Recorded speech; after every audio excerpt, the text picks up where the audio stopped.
Olá, sejam muito bem-vindos ao Narrativas Antagonista. Eu sou Madeleine Lasco, sua companhia de segunda a sexta-feira, aqui no YouTube do Antagonista, 5 horas da tarde. Você também lê as minhas colunas no site O Antagonista, sem paywall. Vocês sabem que sextou, a gente vai ter algo mais leve, algo mais divertido. Até porque ontem foi pesadaço, né, gente? O de ontem ninguém merece. O de ontem foi, ó... Então, hoje sextou, estou trazendo aqui um tema para a gente rachar o bico também, que são os wokinho, a militância identitária, os Che Guevara de apartamento. Eles já perderam, eles já são o ridículo do país, mas eles ainda insistem. E sextou, vamos rir da cara de identitário. Fato do dia, militância identitária agora cancela pelos atos dos seus ancestrais.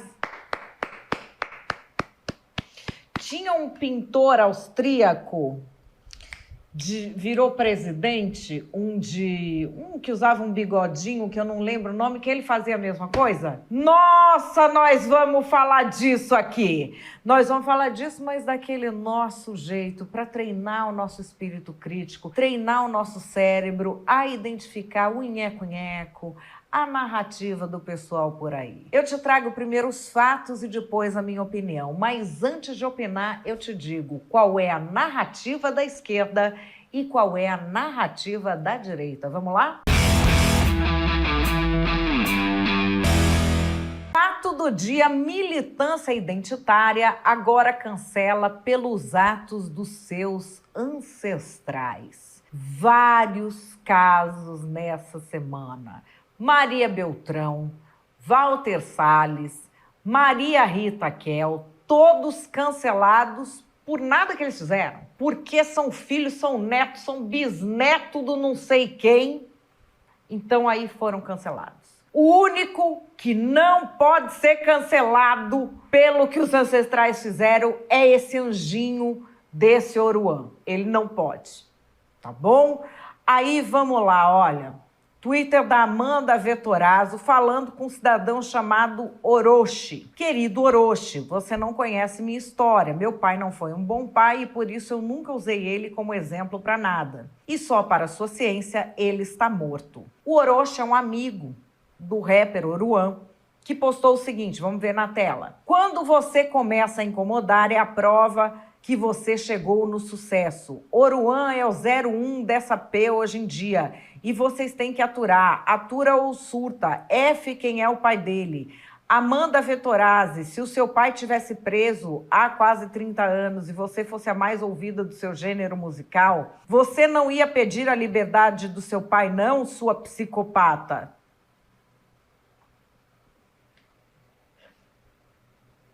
Pois é. A Amanda Vettorazzi fez um react dessa história aí. Rapaziada, meu nome é Orochi, pra quem não me conhece, tá ligado? Realmente não conheço, mas vamos lá. O que ele acha dele anti-Oruan agora? Eu acho que a lei anti-Oruan é a maior piada dos últimos anos, pegou a visão? Eu acho que o Oruan, ele é foda pra caralho porque ele colocou uma vereadora pra se candidatar lá em São Paulo, a tal de Amanda Vettorazzi. Ele colocou uma Amanda Vettorazzi. Então vamos lá, acho que a gente tá em 2024, né? Ele colocou uma vereadora pra se candidatar. Então eu acho que eu não podia realmente ter protocolado a lei, porque eu estou sendo candidata ainda pelo Oruan, Amanda Vettorazzi, assim. Vamos lá. Que ela vai se candidatar por causa que ela tá se levantando em cima do moleque. Ele é anti-Oruan. Maior piada dos últimos tempos. Se ligou? Todo mundo que tá a favor dessa lei, eles não estão sendo anti-Oruan. Eles estão sendo anti a música de rua, anti a música que fala a realidade. Você não leu a lei, você não entendeu absolutamente nada, você não entendeu nem que eu tô eleita, mas vamos lá. A lei não é pra proibir literalmente Oruan. É pra proibir qualquer pessoa, que faça apologia ao crime organizado.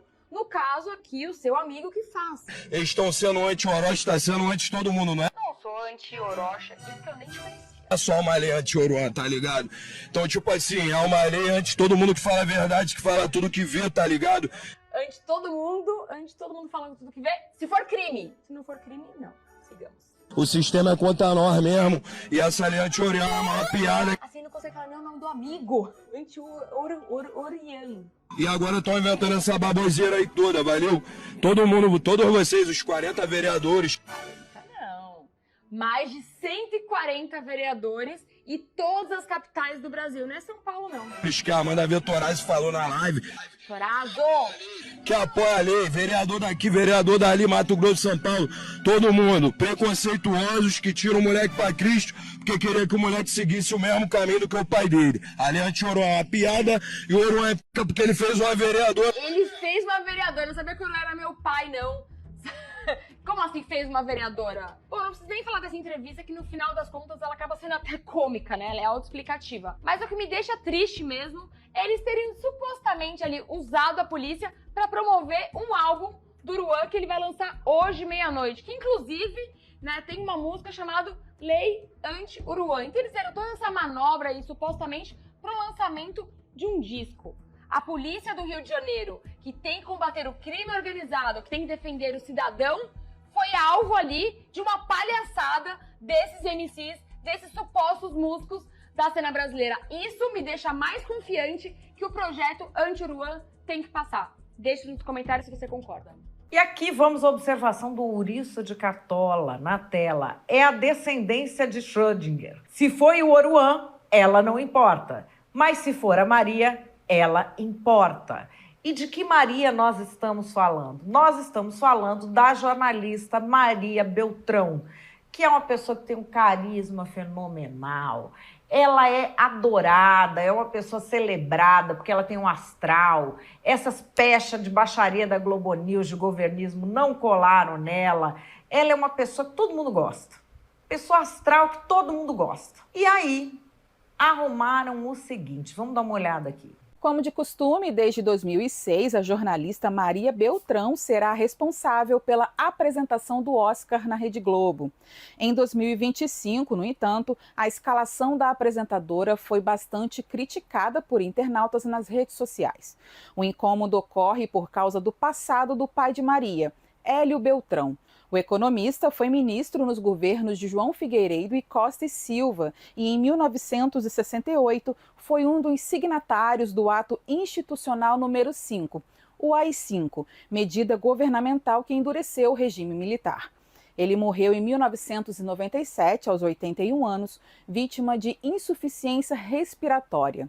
Em um ano onde o longa brasileiro Ainda Estou Aqui, que conta a história de uma família durante o regime, foi indicado a 3 categorias, a manutenção de Maria Beltrão no cargo de apresentadora foi bastante criticada pela internet. Aí nós temos uma militante muito conhecida do PT, o PT sempre tentando tirar o emprego das pessoas, né? Um esporte. Gente, se chama Partido dos Trabalhadores. Por que eles ficam querendo tirar o emprego das pessoas? Não era para dar emprego? Mas enfim, vamos lá. Biazita Gomes, esse doce de pessoa. Não é de bom tom colocar a filha de um dos ministros que assinaram o Ato Institucional número 5, AI-5, para cobrir o Oscar, no ano em que um filme fala da família de um deputado assassinado pelo regime em consequência desse decreto está concorrendo ao Oscar. E aí eu chamei a atenção petistas.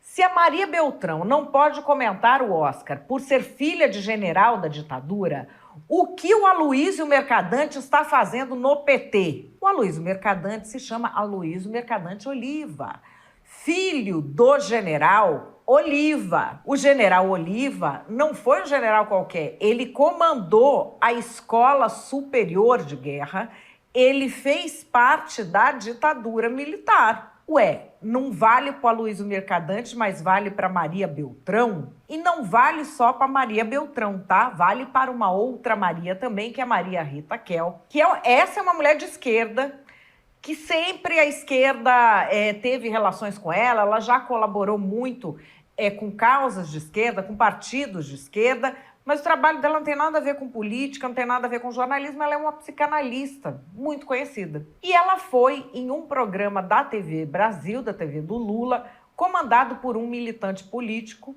cancelador, e resolveu falar algo que ela fala há anos do movimento identitário de cancelamento. Na tela. O ruim é quando o movimento identitário vira, e por isso que eu escrevi esse lugar de cálice, vira uma espécie de nicho em que só os que estão nesse nicho podem falar consigo entre si, né? Porque daí você se fecha para a crítica. Você se fecha para o outro que vem dizer, olha, vocês pensam assim, mas quem sabe se vocês pensarem assim? Às vezes é uma colaboração só, não precisa ser uma crítica. Claro. Quem sabe se vocês considerarem assim dá mais certo, né? E o problema dos movimentos identitários é que ele não produz laço social. Só dentro do movimento. Sim. Né? Todos que são... E aqui no Brasil talvez nem seja tão organizado quanto nos Estados Unidos, né? O que ele produz é uma estagnação do diálogo. Eu posso, mulher de classe média, descendente de alemão, branca, eu posso criticar um negro se ele estiver espancando o filho dele, por exemplo, né? Eu posso tentar interferir, ele pode responder, não se mete na minha vida. Sim. Tá, é legítimo, né? Eu posso dizer, mas espera aí, não posso ver. Agora, se ele diz, você não pode falar porque você é branca, eu acho que isso não vai dar certo. Ao mesmo tempo, eu tenho esperança que isso não vai muito longe. Né? Que isso não vai muito longe. Porque a tendência a poder falar com o outro é muito grande. Sim. Isso nos caracteriza como humanidade, inclusive. Né? Mas isso vai criando nichos narcísicos. Narcísicos no sentido de que só nós nos amamos. O outro é uma porcaria. Bom, gente, foi ela falar isso, surge o militante identitário, Che Guevara de apartamento, que na verdade é uma pessoa que ela está militando. Não, ela não está militando nada, ela vai no Instagram perseguir mulher, falar que mulher é burra, todo mundo que discorda é burro. Não, ninguém discorda. Se não entendeu o que o iluminadinho falou é porque é burro. E aí vem, olha que beleza, o Gizmos. Maria Rita Kell deveria estudar mais a fundo o identitarismo e principalmente a branquitude, uma vez que seu avô, Renato Kell, deixou um legado tão repulsivo para o Brasil, o da eugenia. Pois é, o avô dela fez, então ela tem que pagar. Como era mesmo? Nome do pintor austríaco, gente. Pintor austríaco que ia atrás da descendência das pessoas, que tinha que ter raça pura. Eita, lerê, eu não lembro, mas vou trazer aqui um outro influencer que também acredita nessa teoria, um rapaz chamado Alê Santos, que gravou até um vídeo propondo que a Maria Rita Kell seja responsabilizada por quem é o avô dela na tela. Maria Rita Kell lançou esse livro e está aí nesse Reels viralizando, discutindo o identitarismo. Segundo ela, os movimentos negros não dão espaço para que haja uma crítica de pessoas brancas, né? Talvez possa até fazer sentido se não fosse a pessoa branca específica chamada Maria Rita Kell. Para quem não sabe, o nome Kell é o nome do maior eugenista da América Latina, da história brasileira, o Renato Kell, fundador do movimento eugenista, o mesmo cara que traduzia eugenistas alemães, que tentou implantar no Brasil a esterilização compulsória de pessoas negras, que escreveu livros dizendo que pessoas negras eram raças e classes inferiores, portanto não deveriam se misturar à raça brasileira que ele queria branquear, e que depois continuou se tornando um cara intelectual muito influente, inclusive no Ministério do Trabalho. É esse nome, é essa herança histórica que a Maria Rita insiste em negar que ela faz parte, insiste em se colocar ainda como essa pessoa superior, que insiste em se colocar como uma especialista de negros, exatamente como o avô dela se sentia também, né? Por isso que essa crítica vindo exatamente dessa pessoa tem um sabor especial, um sabor mais amargo, um sabor de puro ressentimento. Tem um artigo que eu escrevi há anos atrás exatamente sobre isso, porque a gente acabou até discutindo num grupo de WhatsApp uma vez, e se você quer ler mais, clica no Mundo Negro ali, clica aqui nesse site aqui que você vai encontrar esse meu artigo, tá bom? Bom, aí, como a gente não tá no reinado ou no fandom do bendito do pintor, gente, o de bigode, que eu não lembro o nome, é óbvio que surgiram vozes independentes contra esse absurdo, como a da Lígia Maria, na Folha de São Paulo, que escreveu um artigo matador, sensacional. Árvore genealógica não é argumento no debate público. Gente, mas isso não é óbvio? Vivemos tempos em que é necessário dizer o óbvio. E aí vem Beatriz Rey. Gostaria muito de ter espaço mental para responder esse despautério que a Lígia Maria escreveu. Mais um para a coleção de textos que não se sustentam nem pela lógica argumentativa. Pois é. E aí a gente tem um outro texto feito pelo professor Wilson Gomes, da Universidade Federal da Bahia, também na Folha de São Paulo. Identitários usam biologia para seus atos de revanche. Wilson Gomes, ele publicou o link do texto dele no Twitter, dizendo o seguinte: está aqui o que acho sobre quem agora se sente livre para dar forma biológica e genética ao seu ódio a Maria Rita Kell e Walter Salles Jr. É o que penso dos que ainda vivem de passar pano para esta forma de brutalidade social. O Walter Salles... Mas, gente, o Walter Salles não é o diretor do Ainda Estou Aqui, que é o novo queridinho? Era porque ele é branco. E aí tem uma colunista chamada Etienne Santos, que é uma professora universitária, ela escreveu isso no Jornal de Minas Gerais. Assim como o RG, o sujeito que ilustra essa foto tem nome, sobrenome e ascendência. Quando eu olho para o rosto de Walter Salles Jr., eu enxergo a descendência dos que torturaram, estupraram, açoitaram, mantiveram em cárcere os meus ascendentes. A vida inteira eu escutei que, por ser negra descendente de africanos, eu era descendente de escravos. E ao olhar essa foto, encaro um descendente de escravocrata, um herdeiro direto da desgraça a qual meu povo foi submetido por 388 anos, que elabora minuciosamente uma obra buscando comover o mundo com uma dor que durou 22 anos. Não só busca, como consegue fazer com que 2 décadas doam mais no imaginário popular do que quase 4 séculos. Sabe por quê? Porque o rosto de uma parcela que sofreu por 2 décadas parece com o rosto dele. Tanto é que a história de rostos parecidos com o dele que ele coloca como protagonistas humanizados em sua obra. Jesus amado. E é a isso que a Lígia Maria e o Wilson Gomes também responderam em suas colunas, mas não apenas a isso, tá? Falaram também da história da Maria Rita Kell, que estava sendo cancelada, da história da Maria Beltrão, mas aí a colunista vestiu a carapuça. O Leonardo Lopes comenta: a soberba da pessoa em chamar a Lígia Maria e o Wilson Gomes para assistir sua aula e dando a entender que eles foram burros e não entenderam o que ela falou, quando na verdade apenas não concordaram com ela. O André Chalders falando: assustador saber que a hater do Walter Salles dá aula de jornalismo em federal. Repete por aí os clichês dela como se estivesse recitando a verdade revelada. Semestre que vem vocês estão convidados, viu, Lígia Maria e Wilson Gomes? Gente, o que essa pessoa fala aqui é assustador, porque está se propondo uma violação frontal de direitos humanos como política de Estado. E essa pessoa diz que está dando aula disso numa universidade federal.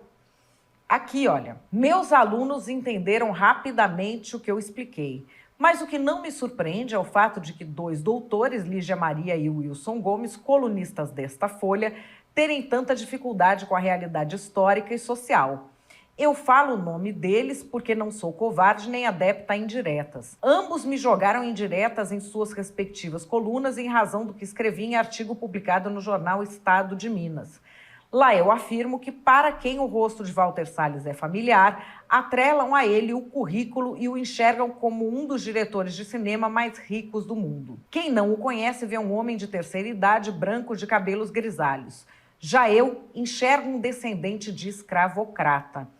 Gente, quem lembra o nome do pintor? Eu fico toda hora, vê aqui, ó, na ponta da língua eu não lembro o nome, do pintor austríaco, que quando olhava a pessoa, ele não enxergava a pessoa, ele enxergava a pessoa como descendente de algo que ele odeia. Qual que era o nome, gente? Eita, lerê, não lembro. E aqui quero lembrar o seguinte, trazer aqui uma análise que foi feita pela historiadora Júnia Ferreira Furtado sobre uma personagem que é conhecidíssima na literatura, Chica da Silva. Ela chegou a ser dona de pelo menos 104 escravos, negros como sua mãe ou mulatos como ela. Essa quantidade de escravos era mais elevada que a média em Minas Gerais daquela época. Se fala que negros também escravizaram, falando do começo do tráfico de escravos, quando na verdade ele não era pela cor da pele. Era uma tribo africana que escravizava a outra ou escravizava quem perdeu a guerra. Quando os portugueses primeiro entram em contato com isso, aí vira algo pela cor da pele, então. Porque aí entram os espanhóis, entram os franceses e não passa a ser mais uma tribo contra a outra. Aí passam a escravizar os negros. Mas aqui no Brasil, pessoas negras escravizadas que conquistaram a sua liberdade também se tornaram senhores de escravos. E aí, gente, essa coisa de eu olho você, eu vejo a sua ascendência, o Daniel Nitz me salvou aqui no Twitter. O pintor austríaco fez o povo ter um passaporte com toda a linhagem familiar até 1700 e bolinha. A turminha do Leblon podia adotar, né? Chamava Der Ahnenpasch. E aí eu trouxe aqui, gente, Der Ahnenpasch. Ahnen é ancestralidade, ancestral. Der Ahnenpasch era o passaporte da ancestralidade. Bota aqui na tela para o pessoal ver a capinha. Que vinha de onde? De onde é esse símbolo? Isso mesmo, da Alemanha nazista. Abre aí, olha, isso é vendido hoje em sites de antiguidades, isso está em museus. A pessoa tinha que colocar toda a sua ascendência, o passaporte da pessoa tinha toda a ascendência dela para ficar comprovado que era um ariano. Porque qualquer mancha nessa ascendência, qualquer coisa nessa ascendência, seu pai, seu avô, seu bisavô tivessem feito algo, isso caía na conta da pessoa. Ou, vamos dizer, ele tem uma bisavó judia. Pronto, ele já podia ir para campo de concentração. Isso, assim, sobreviveu ali, mas no mundo civilizado não é dessa forma. Eu vou trazer aqui para vocês uma história muito bonita. O médico alemão Bernd Vollschläger, ele teve um pai que foi um general da Alemanha nazista, Arthur Vollschläger. Ele foi comandante de tanque, ele foi condecorado pelo Adolf Hitler e o filho dele se revoltou com isso, mas se revoltou de uma forma que ele se converteu ao judaísmo e se mudou para Israel no ano de 1987. Ninguém é refém do que os ancestrais fazem. Ao contrário do que defendia o pintor austríaco de bigodinho, que é uma tese agora defendida por essa galera identitária do amor. My father was a very tough guy, and so it was a very intimidating atmosphere just to talk to him. But I asked him, and I said, Father, what did you know about the Holocaust? It's a normal question of a 14-year-old, 15-year-old. And he denied it. He said it never happened, it's a lie. And so gradually over the course of several years, I approached him and tried to get the truth out of him because I suspected that he did something. And the truth came out. Slowly but surely he told me. He told me that he knew about the Holocaust and he defended it. He said it had to happen because somebody had to clean up the mess. And so my father not only knew about it, he did it. And so unfortunately my father was one of them. During this time between my age of 19 and the age of 26, 27, there was a separation from a family, embracing a different faith, embracing a different nationality, because I left everything behind. I left my German nationality behind, I became an Israeli. I left my Christian faith behind, I became a Jew, became an Israeli citizen, served in the army. It was a total break with my family. I had to leave, I had to go. And I emigrated to Israel in 1987. So the days before he died, he included in his last will that I should never visit his graveside, should definitely not be at this funeral, that I'm out of the will. For me, the way to deal with it was to total disconnect. Not talk about my past, not to have any connection with my family, build my own life, form my own family, in order to stay sane. 20 years later after his death, I visited his grave for the first time. I took my son. My parents' grave, it's a joint grave, is located right next to the wall that separates the Christian cemetery in Bamberg from the Jewish cemetery. So how ironic. And when I told my son standing there, I said, look, this is the sign, this is the lesson that I can teach you, that history will always cast its shadow. So it's better to deal with history being alive, doing it proactively, and stepping out of the shadow and learn the history's lessons. My father never did that. And so literally, he rests in the shadow of history for eternity, even today. E aí aqui eu trago mais uma observação da Maria Rita Kell sobre um mecanismo desse pessoal do ódio do bem, um mecanismo que eles fazem que é o seguinte: eles não têm nenhuma proposta, eles só querem se dizer vítimas, o eterno vitimismo. Para que o vitimismo serve? Na tela.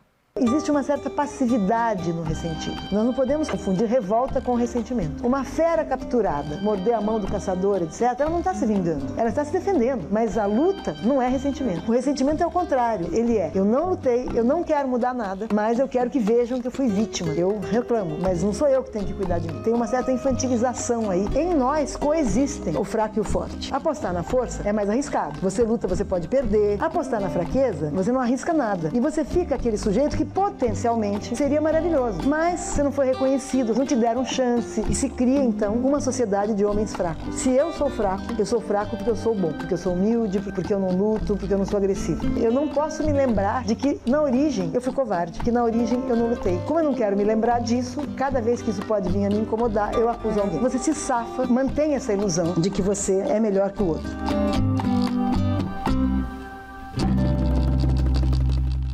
E aí, o que é que você acha dessa história? Calma, que antes de você achar, a gente vai para as narrativas.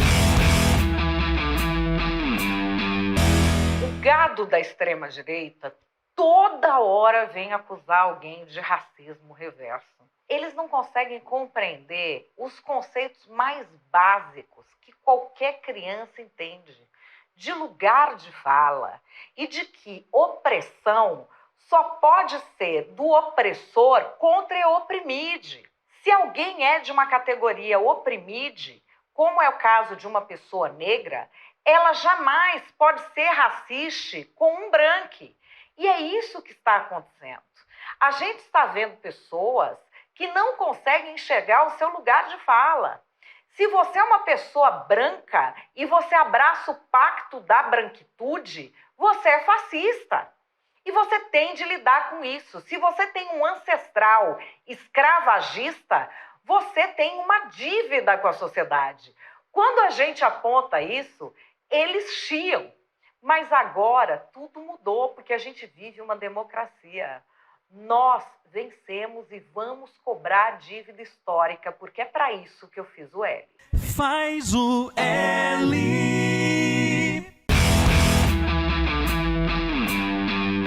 Nós, patriotas, avisamos, e eu não tenho dó nenhum dessa esquerdalha que agora virou vítima do que eles alimentaram durante tanto tempo. Eles não ficaram dando espaço para o politicamente correto? Agora toma. Nós avisamos. Inventaram que o Brasil tem racismo, inventaram que o Brasil tem homofobia, inventaram que o Brasil é misógino, aquela conversa de todo homem é um estuprador potencial, sendo que o Brasil é um dos países mais miscigenados. Aqui não existe racismo. E eles inventaram tudo isso para quê? Para tentar tirar o presidente Bolsonaro. E conseguiram. Eles diziam que o Bolsonaro é racista, sendo que ele tem amigos negros. Que é homofóbico, sendo que ele tem amigos gays. Que é machista, que é misógino, sendo que ele é pai de uma menina. E por isso, eles não fizeram campanha para o Bolsonaro. Faz o L agora, isentão. Faz o L.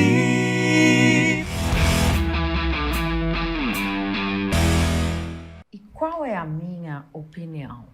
A minha opinião é que nós estamos deixando duas ideias muito nefastas crescerem na sociedade. Por Porque essa militância woke, essa militância identitária é tão ridícula que a maioria não leva a sério.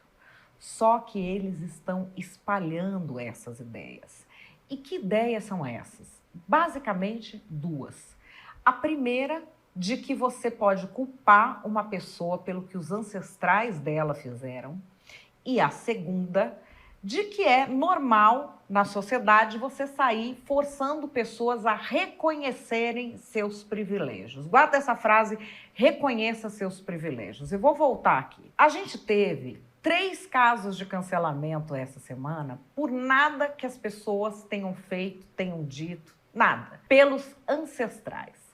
A Maria Beltrão, a Maria Rita Kel e o Walter Salles. A Maria Beltrão, porque o pai dela foi um militar, um general da ditadura. E quem saiu cancelando a Maria Beltrão e dizendo que ela não devia fazer parte do pessoal do Oscar é um pessoal ligado ao PT. Um dos grandes expoentes do PT é Aloysio Mercadante Oliva, filho do general Oliva.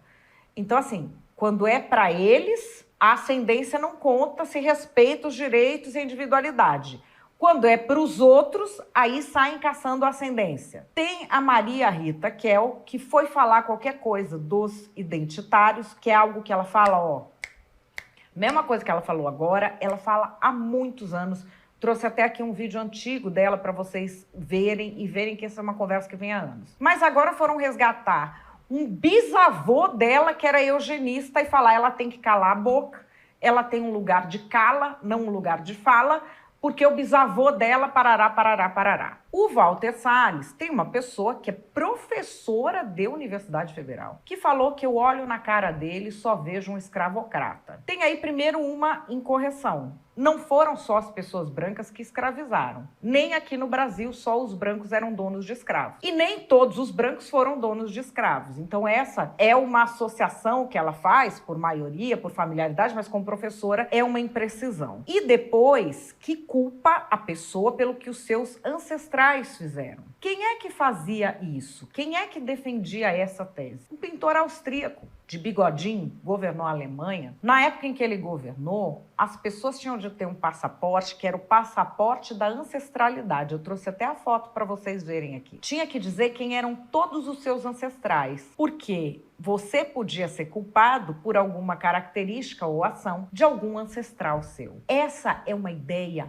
muito perigosa. Culpar as pessoas pelo que fizeram os seus ancestrais. Deixar essa ideia florescer na sociedade é algo que já acabou em desgraça. E as pessoas precisam saber que isso não é aceitável. Está na Declaração Universal dos Direitos Humanos a ideia de que um indivíduo só pode ser responsabilizado pelas suas próprias ações. Até porque eu trouxe aqui um caso, e vocês devem saber muitos. As pessoas muitas vezes renegam e condenam toda a maldade dos seus ancestrais. Aqui eu mostrei para vocês o caso de um médico que é filho de um general nazista condecorado pelo Hitler.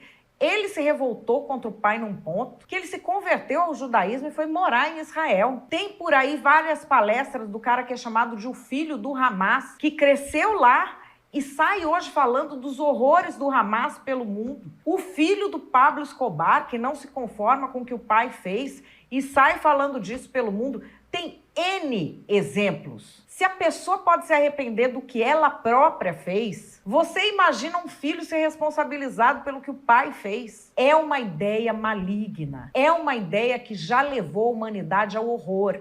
E a gente não pode deixar essa ideia se proliferar. E a gente não pode tratar quem propaga essa ideia como se estivesse apenas num debate de opinião, porque não é. Está propagando uma ideia nefasta. A outra ideia é do reconheça os seus privilégios. Você ouve uma falácia de que, assim, não existe racismo reverso, porque o único racismo que existe é o do opressor contra o grupo oprimido. Portanto, quem é do grupo oprimido não tem como praticar racismo contra o opressor, porque aquilo não terá consequência. Você já ouviu isso?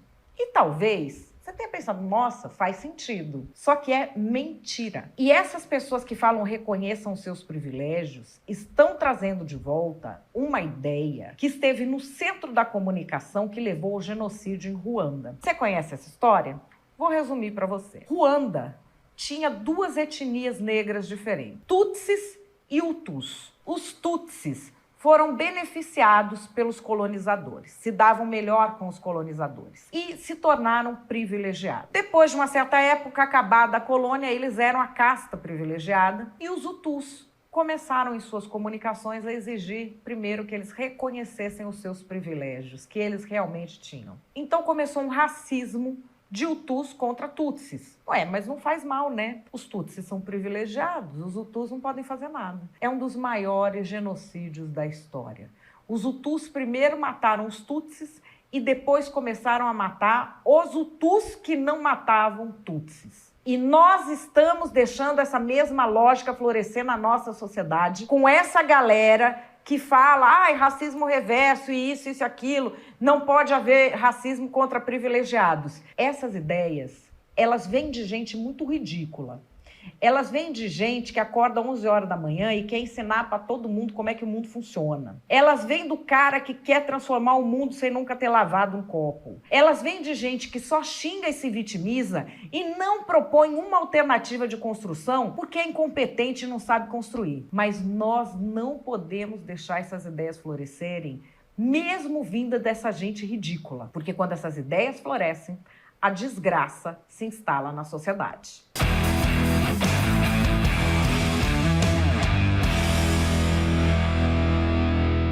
Bom, pessoal, o Narrativas Antagonista de hoje vai ficando por aqui. O que é que vocês acharam dessa história? Eu quero comentários. Eu sei que vocês já estão comentando desde o início. Curta, comente, compartilhe e aproveite o seu fim de semana aqui na segunda. Tô de volta às 5 da tarde. Grande beijo, até lá.